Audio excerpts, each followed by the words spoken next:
Halo, this is Insomnia. Kami ada di belakangmu.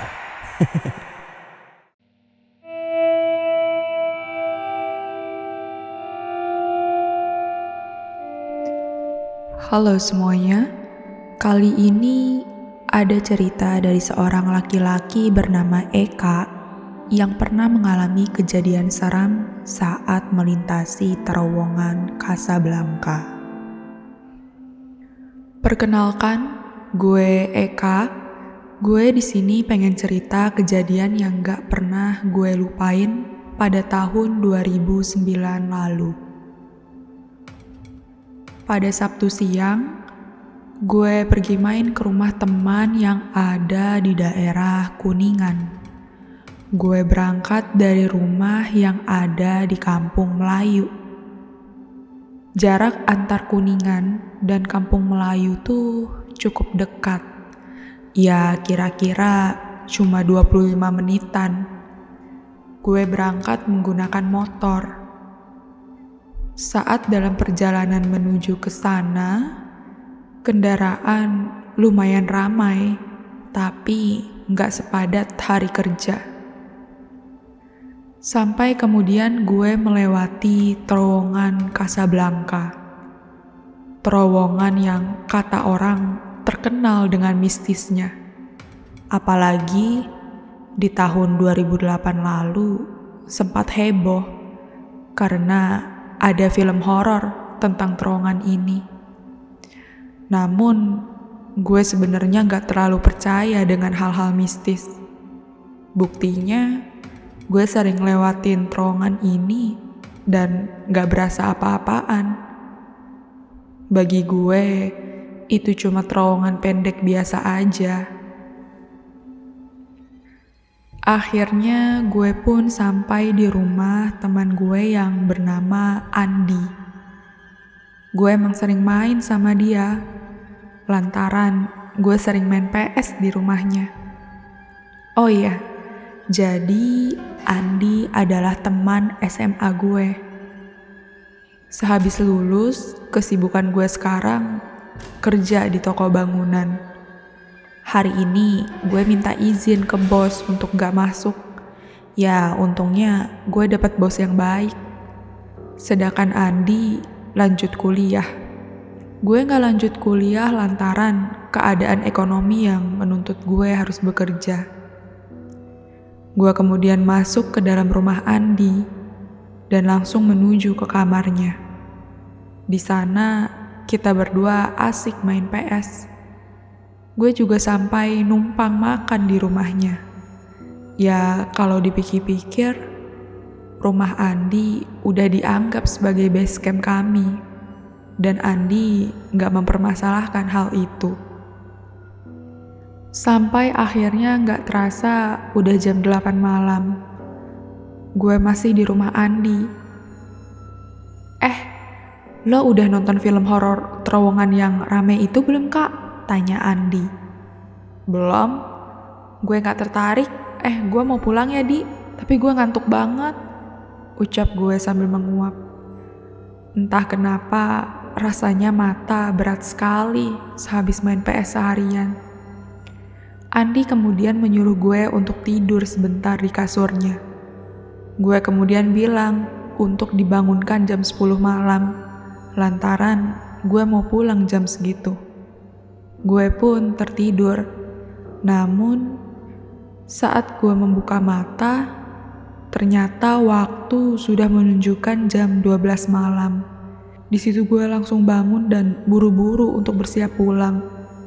Sambil memasukkan barang ke dalam tas, gue membangunkan Andi dengan acuh untuk pamit pulang. Andi yang juga sudah tertidur pulas bangun sambil terlihat kesal. Ia kemudian mengantar gue sampai ke depan. Kenapa gak nginep aja sih kak? Ucapnya dengan wajah yang semeraut karena habis bangun tidur. Gak bisa Di, gue besok kerja, ucap gue yang sudah ada di atas motor. Ya udah, nanti hati-hati ya di terowongan. Lo ngelewatin situ kan? Katanya yang lewat situ harus bunyiin klakson 3 kali untuk bilang permisi ke mereka. ucapnya dengan nada antusias. Alah, ngibul aja lo, yang begituan dipercaya. Ya udahlah, gue pamit dulu ya. Makasih Adi. Gue kemudian menghidupkan motor, lantas pergi menjauh dari rumahnya. Sambil nyetir, gue ngeliat ke sekitar. Jalanan udah sepi banget. Jalan yang lebar gini, cuman ada sedikit kendaraan yang lewat. Itu juga bisa dihitung pakai jari. Jadi, terasa lenggang banget. Hawanya jam segini juga terasa dingin banget. Jalan lancar gini rasanya jadi pengen ngebut aja bawaannya. Sampai akhirnya di depan mata ada terowongan Casablanca yang populer itu. Orang-orang sekarang ada-ada aja deh. Semua tempat dianggap mistis. Padahal gue udah sering lewat terowongan ini, gak ada apa-apaan kok. Tapi walau begitu, gue sempet merinding juga mau ngelewatin terowongan kali ini. Mungkin karena sepi dan udah tengah malam kali ya. Gue lihat dari jauh terowongannya terlihat remang-remang karena hanya diterangi oleh lampu berwarna kuning. Selama gue jalan mendekati terowongan itu, gak ada kendaraan sama sekali di sana. Gue kemudian jadi ingat perkataan Andi tadi, harus klakson 3 kali dulu kalau mau lewat.